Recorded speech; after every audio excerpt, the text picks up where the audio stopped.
Hello everyone, this is ConorGamingzHD. Welcome to the second Battlefield 1 gameplay on this channel. And this game looks amazing. I cannot wait till we get the beta. As soon as we got the beta, I will record a ton of videos from the beta, just in case you can't play it or whatever. I'm going to record a ton of videos. But anyway, this is the second gameplay. I'm going to shut up and let you watch the second gameplay, Battlefield 1. Solid performance, though, from the German Empire squad. Team Stone Mountain 64. They claim game number 1. So it turns out all that trash talk on the internet, man. Maybe they were just hiding the fact they knew they could win. They knew they could win that. Maybe. You know, just turtling. You know, not letting people know, keeping the the tactics secret for the time being. Anyway, well, we're going to get ready for game 2 here, which will be starting up. I believe it's already up, so we're going to dive into this one. And another thing to note as well, we mentioned at the top of the show, we talked about the dynamic weather elements, right? And funny enough, you know, in this particular map that we're checking out, which is St. Quentin Scar, you can start up with a beautiful sunny day. Like now. Just like now, right? Or you could start off with a cloudy day. Or it could be raining. Or it could be raining, and guess what? It can also happen mid-game too. It's awesome, isn't it? It's pretty sick. When you I hope it rains at some point, because I want you guys to see the effects of each raindrop landing on the just landing on the gun. It's incredible, man. It is incredible. Well, I mean, you can see the environment here. So right now on a sunny day, you can see pretty much everything that's going on. But you can imagine what's going to happen when it starts to rain. You can't see things that are a little bit too far away. So maybe you, with that sniper rifle, trying to take people out 100 yards, 200 yards away, that might not be able to happen anymore. Unless you're a skilled player, then maybe you're just godly with a sniper rifle. But look at this player here. Only in Battlefield, man. Well, he was just getting... Is he done? I think he probably It looked like he was getting rocked just a little bit. Look, vehicle disabled. You take him down. Wow. Vehicle destroyed. What a use there. That was fantastic. That was some great shots there, and that was the field gun. And that thing is just brutal. And another gun that I actually haven't had a chance to even try out for myself, too. This is one of the LMGs. Yeah, this is one of the LMGs. Look at that side-loading magazine there. That's a little bit different. This is one of the things about weaponry back then. I mean, each army had their own way of doing things, and there wasn't one set way.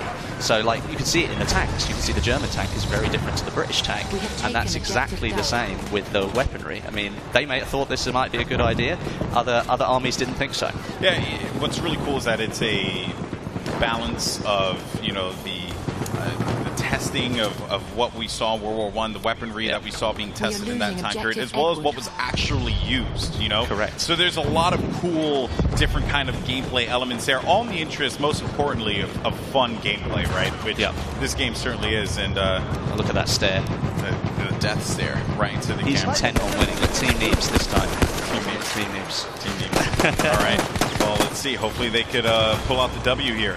Well, obviously we've seen a lot of weapons here so far. We've seen gadgets and things, but maybe people don't know all the weapons that are on offer. So, first of all, you've got semi-automatic rifles. You've also got SMGs, LMGs, shotguns, sniper rifles, and you've got some pistols in there as well. So there's a full set of weaponry, just like you'd expect from a Battlefield game. Yeah, we were talking about it before just a little bit. The gadgets, you're going to see anti-vehicle grenades for the assault, trip mines for the support, as well as ammo bags for the support. Correct. You're also going to see the medic bag and the revived syringe, which you may have caught a couple times in some of the videos for the medic position.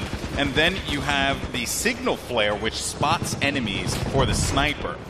That's quite exciting stuff. And then the rocket gun for the assault. Now, we haven't seen rocket gun be used just yet, but essentially what it is, it's exactly as it sounds. Yeah, it really is. It's a rocket gun, but in order for you to fire it, you have to go prone. Or you can set it up behind cover, and then you can use it as a resting point, and then you fire it. It really does have some extreme power behind it as well. So if you can use it effectively, you've got the opportunity to do some serious damage. And then the last thing I want to talk about are the anti-vehicle rounds from the sniper. And I actually had a chance to use these earlier when we were setting up the gameplay arena. And well, you can, as it says, you can do damage to vehicles with your sniper rifle, but you have to sacrifice your weapon, really, because you change and you move from firing normal rounds into using something that is purely designed to take down vehicles. Now, obviously, it's nowhere near as effective as like the anti-tank grenade, but you've still got the opportunity as the scout class to, or just honing in on a gunfight there, but you have the opportunity to maybe help your team take down a vehicle. You could take it down if it had a little health left, but you still feel like you've actually got a chance in that fight between you, just one infantry player, and a massive tank. And I have to say, man, X Factor has been so impressive. He's been a one-man army going for the tanks, going for the close-range gameplay, even playing some range. And just look at the way that he is absolutely lighting up the other team. They are approaching him from all angles, and he is holding it down. I believe this is his teammate as well. No, that was not. That was evidenced by that there. So that was Doom 49 coming in hot with that pick. Good stuff by Doom there. Yeah, definitely. I mean, look at all the concentration here. All of it going straight into the game. Every one of them intent on getting the points that they want, trying to capture those objectives. Yeah, and also I just want to highlight something too. So you guys may have noticed that you see a couple doors, scattered about. And here's the good news. There's this really cool and a good revive there. Nice. Fantastic. Nice to see. Work. That was going to be Matt there with that revive. So I just want to note, one of the coolest things that they added in Battlefield 1 is the charge through a door. So you close the door, you think to yourself, man, I have security. I feel good, Westy. I'm protected. No, you are not protected, my friend, because I can charge right through that door and say, here's Johnny. It's awesome. I love it. You don't have to stop at the door anymore, which is actually a limitation of some of the older games where you had to wait for the pop-up to come up, and then you could open the door again. You could, of course, blow the door off and then not have that option, but now you've got literally just charge straight through it, full speed, and you don't have to slow down, and the enemy doesn't have that chance to get away anymore. Great shots there. A little bit of a bombing run. Oh, nice. Not bad, not bad. And again, they have so many great players here, from guys who come from the Battlefield community, popular content creators, and of course our celebrities that are here playing today. So you're seeing just a diverse mix of skill here. But what's really cool and always impresses me is air gameplay, man. Because I can't control a plane to save my life. It is like the saddest thing. Someone watched my stream. I remember one time I hopped into a jet, and then the jet blew up the second I got inside of the jet. I don't even know what I did. I have no idea. I did it. I said I committed. I took myself up. Wesley, please. I don't know what to do here, man. Well, looking at this, I mean, we were looking actually at a semi-automatic rifle there, and you have to load every single bullet. So, you've got to be really careful. If an enemy's sort of hanging around, maybe you don't want to fully load all of those bullets, and maybe you want to switch to your sidearm. Might be a little bit more helpful in that situation. Yeah, and the sidearms, too, they have a lot of kick to them as well. Definitely. In previous Battlefields, I would be able to whip out the sidearm and get some reasonable shots at a distance. This time around, though, not the same thing. That gun has a lot of kick to it, as do a lot of the weapons in this game. They have a lot of kick. A lot of different bullet drop as well as drag. There's just a lot of different gameplay mechanics at play here. And also, you had mentioned before, or you alluded to it, Wes. You pointed to me, the airship has arrived. Yeah, it's coming back in again, so we might get a shot of that in a minute. And actually, what we should do is maybe just go into a little bit more about the airship and maybe see if we can show some of the power that it possesses, because it was good to see people firing off some of those shots, showing what damage it does on the ground. Be interesting to see. Feels bad, man. No, he's typing. Here it comes. Bad, man. Here it comes. It's great. And one thing that I think we will mention about this airship is that it is fully controllable by the player.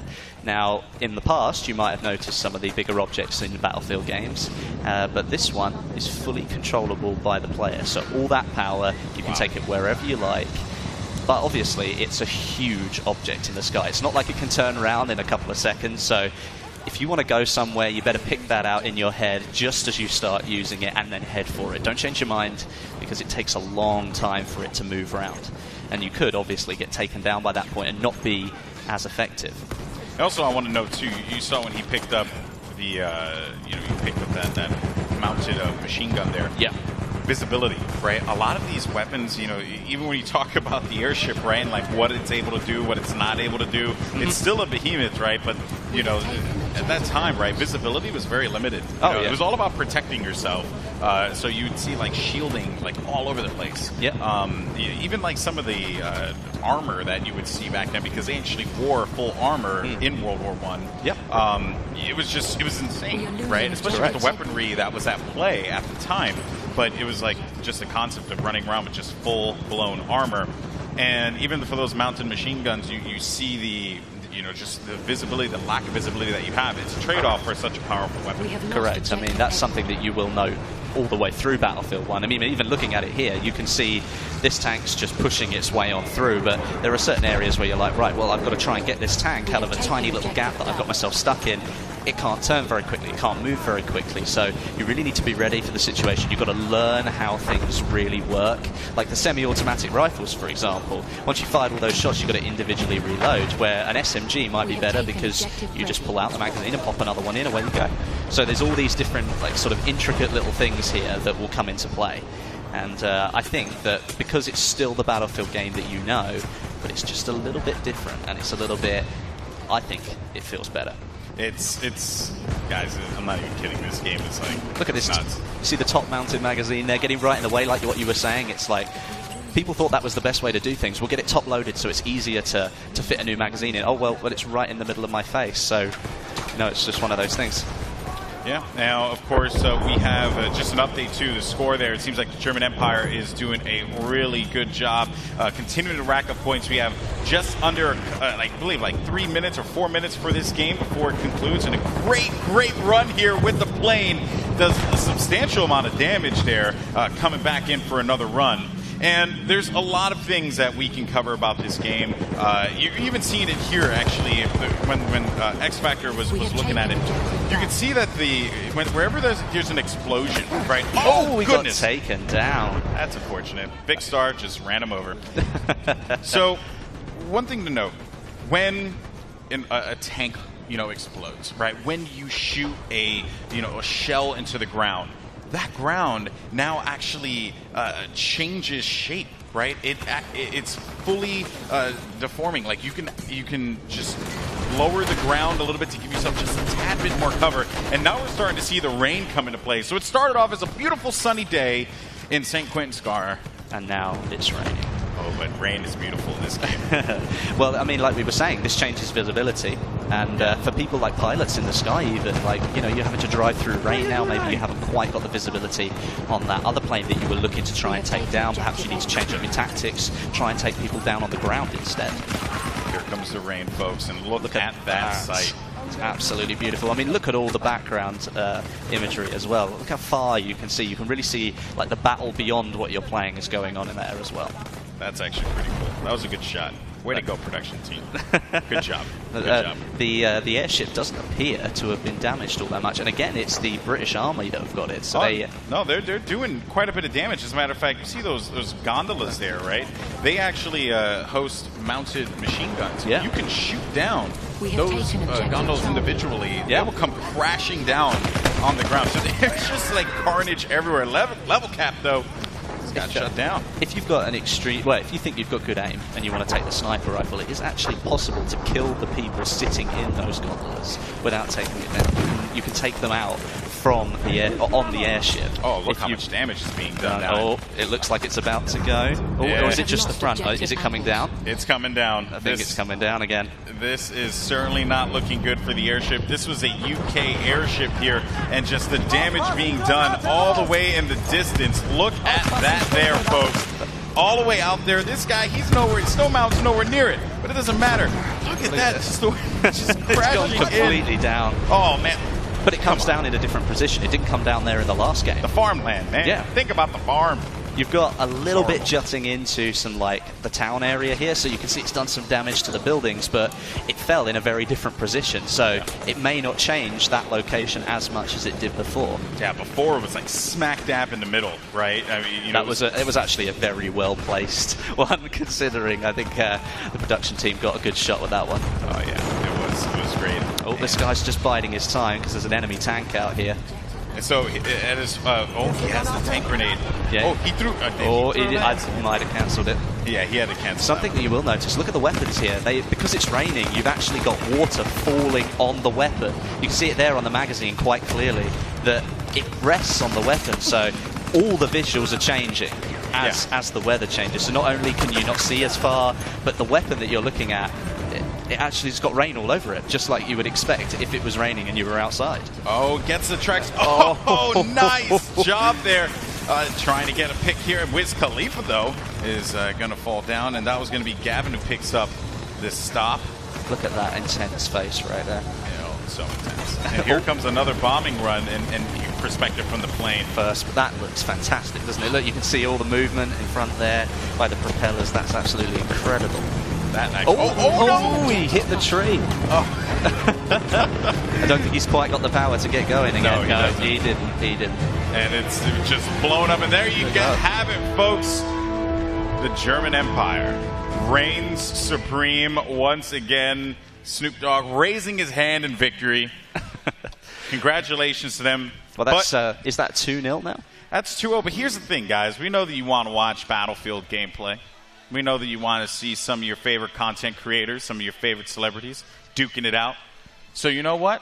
We got to run it back. Yeah, I think we can let them do that. One more game. Why not? Right? I was told we're going to do 3 games. I'm here for 3 games. We might as well just get it done. Yeah, we may as well. Look at all the teams just getting ready for their 3rd round now.